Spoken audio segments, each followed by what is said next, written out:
हाय आर्मीज, आपका स्वागत है मेरे YouTube channel BTS Korean army 311 इन भोजपुरी सॉन्ग। तो आज मैं माई मॉन्स्टर हबी का पार्ट 12 स्टार्ट करेंगे। तो चलिए स्टार्ट करते हैं। जेके को जैसे ही ते ने बताया कि उसके ब्लाउज की बैक जिप खुली हुई है तो वो काफ़ी ज़्यादा घबरा गई और पूरी तरीके से पसीने से भीग गई। उसे और ते दोनों को ही कुछ समझ नहीं आ रहा था कि वो कैसे अब कवर करे। तभी थोड़ा सोचते हुए ते ने अपनी पलकें झपकाते हुए जेके को तसल्ली और उसके लंबे पल्लू को जो पिनअप किया हुआ था उसे खोलकर पूरी तरीके से उसकी कमर पर फैला देता है। यह सब ते ने इस अंदाज से किया कि दूर से देखने वालों को डांस स्टेप की तरह लगे। जैसे जेके को भी अब कुछ राहत महसूस हुई और फिर वो अपने पल्लू को पकड़कर ते के साथ ही स्टेज से नीचे आ गई। नीचे आने के बाद ते और जेके जिमिन के पास आए और जेके जिमिन को लेकर तेजी से पार्टी हॉल से बाहर निकल गई। बाहर आने के बाद जिमिन ने जेके से पूछा, जेके क्या हुआ है? जेके तुम ऐसे बाहर क्यों आ गई? मुझे क्यों लेके आई हो? जेके ने अभी भी अपनी साड़ी के पल्लू से खुद को कवर किया हुआ था और वो घबराई हुई सी बोली, पहले तो जल्दी से कॉमन रूम की तरफ चल, फिर बताती हूँ। उसने बाद जेके और जिमिन तेजी से गर्ल्स कॉमन रूम में चले गए। कुछ ही पलों में वहाँ पहुँच गए। वहाँ जाकर जेके ने साड़ी का पल्लू उतारा और दूसरी तरफ मुड़ते हुए बोली, जिमिन देख यार, मेरे ब्लाउज की जिप डांस करते टाइम ओपन हो गई थी, मुझे पता ही नहीं चला। वो तो शुक्र है कि ते ने देख लिया और उन्होंने मुझे साड़ी के पल्लू से कवर कर दिया। उसके बाद जिमिन ने जेके की बैक जिप बंद कर दी और फिर बोली, यकीन नहीं होता ये वही किम्तेहन है जिसने तुझे सरेआम रोड पर सबके सामने ज़बरदस्ती किस किया था। मैं तो समझ ही नहीं पा रही हूँ तेज सर को। हाँ यार, उस दिन को याद करो तो तेज सर एक गुंडे के अलावा और कुछ भी नहीं लगते, लेकिन आज जो उन्होंने मेरी हेल्प की है, मेरा उनके बारे में सोचने का नज़रिया कुछ हद तक बदल गया है। और तुमने देखा ना कि कॉलेज के में सभी स्टूडेंट और लेक्चरर को कितने ज़्यादा सीरियस है वो, जेके ने जिमिन से कहा। इस पर जिमिन बोली, हाँ, और पढ़ाते टाइम भी अच्छा है। एक बात तो समझ में आ गई, आज फ्रेशर पार्टी की इस घटना ने जेके और जिमिन को ते को लेकर सोच काफ़ी हद तक बदल दी थी। उसके बाद वे दोनों ते के बारे में बहुत बातें करते हुए वापस पार्टी हॉल में पहुंच गए। जेके की नज़र न चाहते हुए भी ते को खोजने लगी। उसी पल जेके ने देखा कि ते एक स्टॉल पर खड़ा है और कोल्ड ड्रिंक पी रहा है। उस जेके ने जिमिन से कहा, जिमिन तू 2 मिनट यहाँ रुक, मैं अभी आती हूँ। इतना कहने के बाद जेके तेजी से वहीं चली गई जहाँ किम्तेहन खड़ा था। ते का मुंह दूसरी तरफ था और तभी जेके ने उसे आवाज़ दी, एक्सक्यूज़ मी सर। जेके की आवाज़ सुनकर ते ने मुड़कर देखा तो जेके को सामने देखकर वो बोला, हाँ बोलो जेके। इस पर जेके ने थोड़ा सिसकते हुए कहा, वो मुझे आपको थैंक यू बोलना था। अगर आप ध्यान न देते और मेरी हेल्प ना करते तो पता नहीं क्या हो जाता आज। ते ने बेहद प्यार से कहा, इट्स ओके, तुम्हें थैंक यू कहने की ज़रा भी ज़रूरत नहीं है। वैसे भी मैंने उस रोज़ तुम्हारे साथ जो बदतमीजी की थी उसके सामने तुम्हारी ये हेल्प करना कोई बड़ी बात नहीं है। जेके ने जैसे ही ते के मुंह से उस रोज की बात सुनी तो वो दंग रह गई और ते एक बार फिर से बोला, आई एम रियली सॉरी। उस दिन मैंने ड्रिंक की हुई थी और पता नहीं तुम्हारे साथ क्या कर बैठा। हो सके तो मुझे माफ़ कर देना जलपरी। किम तेहवान के मुंह से अपने नाम की जगह जलपरी सुनकर न चाहते हुए भी जेके के चेहरे पर एक मुस्कान दौड़ गई और वो बोली, वैसे तो सर आप जानते हो कि मेरा नाम जेके है, लेकिन आपको अगर जलपरी कहना पसंद है तो कोई बात नहीं, मैं आपको कभी मना नहीं करूँगी। और उस दिन के लिए भी मैंने आपको कब का माफ़ कर दिया। जेके की माफ़ी मिलते ही ते के चेहरे पर एक अलग ही रिलैक्स दिखाई देने लगा। फिर वो बोला, उम्मीद है कि तुम आगे हम दोनों की पिछली कड़वी बातों को भूलकर अच्छे से रहोगे। जहाँ एक तरफ जेके और ते एक दूसरे के थोड़े करीब आ रहे थे, तो वहीं दूसरी तरफ जिमिन अपनी बाकी फ्रेंड के साथ खड़ी हुई थी। तभी वहाँ पर मिन योंगी आ गया। जिमिन से बोला, एक्सक्यूज़ मी जिमिन, मुझे तुमसे एक ज़रूरी बात करनी है, 2 मिनट आओगी मेरे साथ? लेकिन जिमिन ने बिना योंगी की तरफ देखते हुए कहा, देखिए मुझे आपसे बात नहीं करनी है और ना ही आपसे बात करने में कोई दिलचस्पी है, इसलिए प्लीज़ जाइए यहाँ से। लेकिन योंगी नहीं माना और जिमिन को लेकर योंगी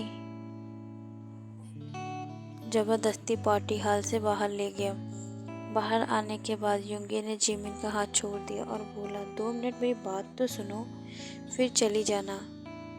जिमिन ने योंगी से कहा, हाँ बोलो, क्या कहना चाहते हो? इस पर योंगी बोला, जिमिन मैं मानता हूँ कि मैंने तुम्हें प्रपोज़ करने में जल्दबाजी की है, लेकिन एक सच ये भी है कि मुझे तुमसे सच में प्यार हो गया है। लेकिन मैं तुमसे प्यार नहीं करती योंगी, इनफैक्ट मैं तो तुम्हें जानती तक नहीं हूँ, जिमिन ने योंगी से कहा। इस पर योंगी बोला, दोस्त तो बन सकती हो ना, जब जान जाओगी तो खुद ही प्यार करने लगोगी। बोलकर योंगी ने फिर बोला, बनोगी मेरी दोस्त, मेरी सबसे खास दोस्त? योंगी ने ये सवाल बहुत ही प्यार से जिमिन से पूछा और जिमिन चाहकर भी मना नहीं कर पाई। फिर बोली, ओके योंगी, आज से हम दोस्त, बेस्ट फ्रेंड हैं। योंगी ने भी अपना हाथ आगे बढ़ाते हुए कहा, फ्रेंड्स। जिमिन ने भी उससे हाथ मिलाया और उसकी दोस्ती को एक्सेप्ट कर लिया। उसके बाद वे सभी फिर पार्टी में आ गए और पार्टी में काफ़ी एंजॉय करने लगे। पार्टी ख़त्म होने के बाद जिमिन और जेके एक साथ कार में घर के लिए निकल गए और फिर जिमिन ने भी उसे अपनी और योंगी की दोस्ती की बात बताई। इस पर जेके ने जिमिन से कहा, यार आज के दिन कुछ अलग ही बात थी। पहली बात ये कि तुम्हें योंगी के रूप में कॉलेज में पहला दोस्त मिल गया। दूसरी बात ये कि ते और मेरे रिश्ते में भी पहले से काफ़ी सुधार आया है। इस पर जिमिन बोली, हाँ यार तू सही कह रही है, मुझे भी आज उस योंगी से दोस्ती करके बहुत खुशी हुई। वैसे तुझे सच में बताऊं, मुझे भी वो बहुत पसंद है। क्या दिखता है यार, जब उसने मुझे प्रपोज़ किया था तो मैंने तुझे बता नहीं सकती कि मुझे कितनी खुशी हुई थी। जिमिन के दिल की बात जानकर जेके काफ़ी ज़्यादा हैरान हो गई और फिर बोली, लेकिन यार फिर तूने उसके प्रपोज़ल को एक्सेप्ट क्यों नहीं किया? फिर इस पर जिमिन बेहद नज़ाकत से बोली, वो लड़की ही क्या जो नखरे ना दिखाए। पहली ही बार में हाँ कर देती तो मेरी वैल्यू थोड़ी कम हो जाती और उसे तड़पाने में अभी और मज़ा आएगा। हाँ फिर जाकर यस बोल दूँगी। संभल कर मैडम, कहीं ऐसा ना हो कि तेरा दाव तुझ पर ही उल्टा पड़ जाए और उसके तड़पाने के चक्कर में तू खुद ही तड़प कर रह जाए। जेके ने जिमिन से मजाक करते हुए कहा। इस पर जिमिन भी हंस दी और वो दोनों ही एक दूसरे से हंसी मजाक करने लगे और फिर अपने अपने घर वापस चले गए। तो वहीं ते कॉलेज से फ्री होने के बाद आज फिर एक लड़की के साथ लॉन्ग ड्राइव के लिए निकल गया। रास्ते में उसने उससे वाइन शॉप से वाइन खरीदी और कार में रख ली। उसी पल उस कार में बैठी हुई लड़की जिसका नाम स्नेहा था, उसने तेज से पूछा, वैसे डार्लिंग हम लोग जा कहाँ रहे हैं? इस पते ने उससे कहा, कुछ नहीं, कुछ ही किलोमीटर दूर एक बहुत सुंदर सा रेस्टोरेंट खुला है, बस वहीं जा रहे हैं। स्नेहा, तुम्हें कोई प्रॉब्लम हो तो नहीं? घर में बोल कर आई हो ना तुम? ऑफ कोर्स डार्लिंग, मैं आज रात का उन्हें बोल कर आई हूँ और साथ ही मैंने उन्हें तुम्हारे बारे में भी सब बता दिया, स्नेहा ने तेज से कहा। स्नेहा के इस बात पर ते ने गाड़ी वहीं ब्रेक लगा दी और स्नेहा की तरफ देखते हुए पूछने लगा, मेरे बारे में क्या बताया है तुमने स्नेहा? Let me explain. इस पर स्नेहा ने मुस्कुराते हुए कहा, तुम जो इतने टाइम से मेरे पीछे थे और आज तुम्हारे प्यार के सामने मुझे हारना ही पड़ा, तो अब मैं भी तुमसे दूर नहीं रहना चाहती, इसलिए मैंने मम्मा पापा को तुम्हारे बारे में बता दिया, तुम्हारी फैमिली के बारे में सब बता दिया। वो जल्दी तुम्हारे पेरेंट्स से हमारी शादी के लिए बात करेंगे स्वीटहार्ट। स्नेहा की पूरी बात सुन के ते की आंखों में खून खौलने लगा। वो गुस्से से बोला, अभी के अभी मेरी गाड़ी से बाहर निकलो। स्नेहा ते की बातें सुनकर चौंक गई और बोली, व्हाट, ये क्या कह रहे हो डार्लिंग तुम? वही जो तुमने सुना, अभी के अभी मेरी गाड़ी से बाहर निकलो, तेने फिर से कहा। इस पर स्नेहा गुस्से में बोली, आर यू मैड वी? ऐसे बीच सड़क पे क्या कोई ऐसे किसी लड़की को गाड़ी से उतार कर कहता है क्या उतरने को? क्या? ते अब खुद गाड़ी से उतरा और फिर तेजी से स्नेहा की तरफ आ गया। उसके बाद उसने स्नेहा वाली साइड की कार का दरवाज़ा खोला और उसे खींचकर गाड़ी से बाहर निकाल दिया। उसके बाद वो उसे खींचता हुआ सड़क की तरफ सुनसान सी सड़क पर ले आया और फिर बोला, आज के बाद तुम मुझे अपनी शक्ल नहीं दिखा सकती, समझी तुम? तुम्हें क्या लगता है कि मैं तुमसे प्यार करता हूँ, शादी करूँगा, लेकिन इस बात को याद रखना, वो ये कि I hate love and marriage. तुम्हें ये प्यार और ये शादी, इन दोनों शब्दों से नफरत है मुझे, समझी तुम? ते का नया रूप देखकर स्नेहा दंग रह गई और फिर बोली, ये तुम कैसी बातें कर रहे हो वी?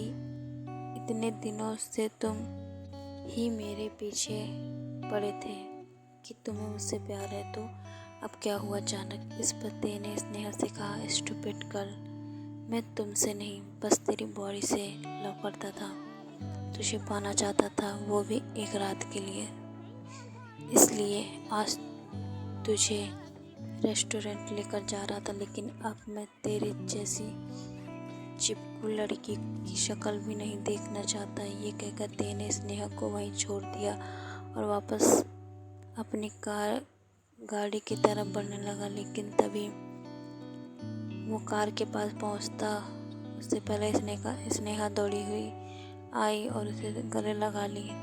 ते को कुछ समझ नहीं आ रहा था कि इतना सब सुनने के बाद भी आखिरकार स्नेहा उसके गले क्यों लगी है।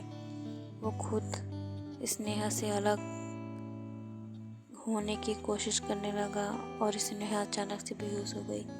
ते बहुत कोशिश करता है स्नेहा को होश में लाने के लिए और इसके ऊपर पानी भी छिड़कता है, लेकिन स्नेहा जो होश में नहीं आ रही थी, तब ते को हार कर उसे अस्पताल ले जाना पड़ता है और वो जब अस्पताल जाता है तो उसे कुछ और ही पता चलता है। ओके यार, मैं इस पार्ट को मैं एंड करती हूँ, नेक्स्ट पार्ट के लिए इंतज़ार कीजिए। बाय यार मिस।